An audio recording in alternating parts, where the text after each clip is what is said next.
கர்த்தருடைய மகா பரிசுத்த நாமத்திற்கு ஸ்தோத்திரம் உண்டாவதாக. நீதிமொழிகள் 28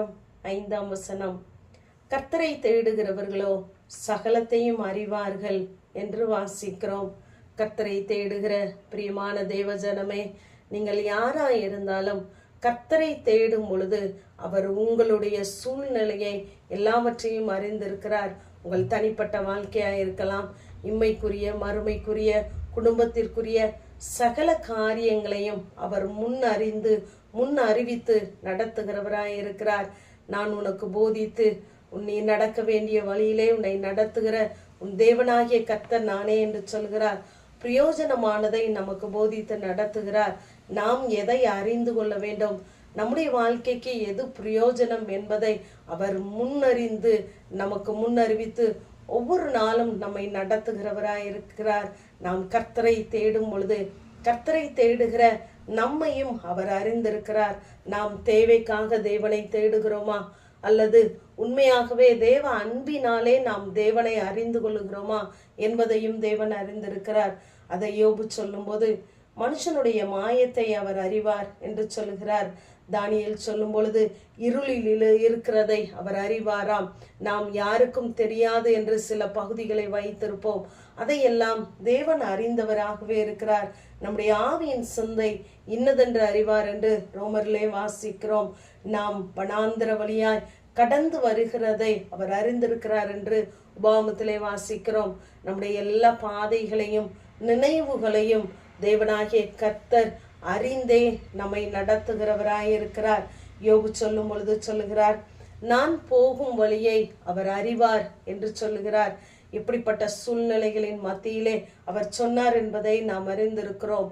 யோபு 2 அங்கு நண்பர்கள் வருகிறார்கள்.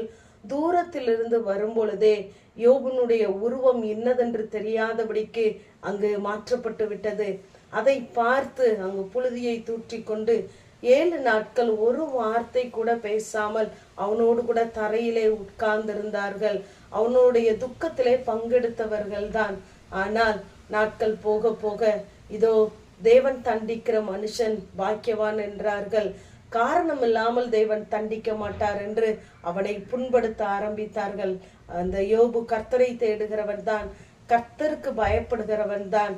ஆனால் இப்படிப்பட்ட சூழ்நிலைகளின் மத்தியிலும் தேவன் எனக்கு அற்புதம் செய்வார், எனக்கு இரட்டத்தனையான ஆசீர்வாதங்களை தருவார் என்று அவன் இப்படிப்பட்ட வார்த்தைகளை அறிக்கையிடவில்லை. நான் தேடினேன், அவரை காணோம், ஆனாலும் அவர் ஒளித்திருக்கிறார். நான் போகும் பாதையை அவர் அறிந்திருக்கிறார். அவருடைய அடிகளை என் கால்கள் பற்றி பிடித்திருக்கிறது. ஆகவே எனக்கு குறித்ததை அவர் நிறைவேற்றுவார்.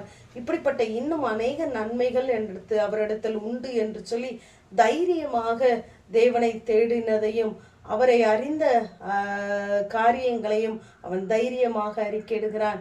ஆகவேதான் முன்னிலைமையை பார்க்கிலும் பின்னிலைமை ஆசீர்வாதமாக இருந்தது. அவனுடைய சிறையிருப்பு மாற்றப்பட்டது, அவனுடைய தத்தளிப்பு நீக்கப்பட்டது. ஆகவே நம்முடைய பாதையையும் நம்மையும் நம்முடைய கலக்கத்தையும் அவர் அறிந்தவராகவே இருக்கிறார். நம்முடைய பாதையிலே அவரும் பயணிக்கிறவராகவே இருக்கிறார்.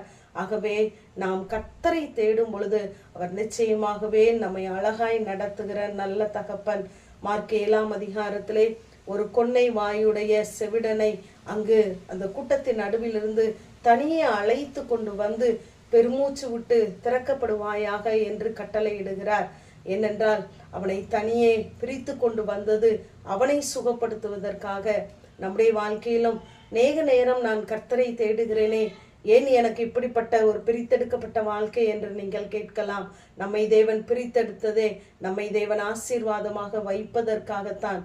ஆகவே நாம் கர்த்தரை தேடும் பொழுது கர்த்தர் நடத்துகிற பாதைகள் எதுவாய் இருந்தாலும் நாம் அதில் ஸ்தோத்திரத்தோடு கூட பயணிப்போமானால் கர்த்தர் நம்மை நிச்சயமாகவே மகிமையாய் நடத்துவார்.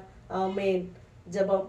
பிதாவாகிய தேவனே, குமாரனாகிய இயேசு கிறிஸ்துவின் நாமத்தின் மூலமாய் சன்னிதானத்திலே வருகிறேன். கர்த்தரை தேடுகிறவர்களோ சகலத்தையும் அறிவார்கள் என்ற வேத வார்த்தையின்படி கர்த்தாவே, இன்னும் உம்மை அறிய, இன்னும்மை தேட எங்கள் ஒவ்வொருவருக்கும் வேண்டிய கிருபையும் பலனையும் ஞானத்தையும் தருவீராக.